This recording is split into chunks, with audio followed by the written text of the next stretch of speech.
One of the most affordable and easiest ways to boost the performance of an outdated PC is replacing the original HDD or hard disk drive. In this case, I bought a PNY 480 GB SSD, and I got this on sale for about $40 some.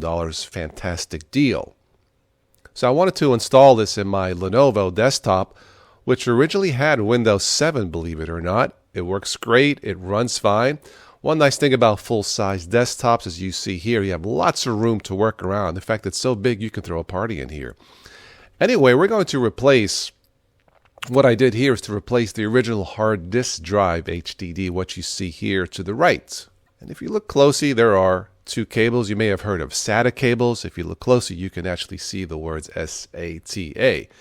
So what I did here is just take out, remove, unplug the two cables that are currently on the original hard disk drive. And take those two cables and plug them into the new PNY solid state disk drive.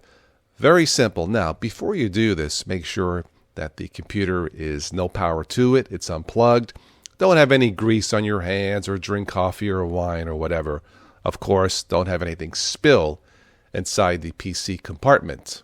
If you're going to run a transfer or back up your Windows system, in my case I did, make sure you have a USB transfer cable that goes from the USB port from your computer to the SSD. These cables are very inexpensive. All the notes for this, all the links for this will be below in the show notes. There are many pieces of free software out there, including this one. Anyway, there are various pieces of software out there free that you can use to transfer or backup or clone your Windows partition.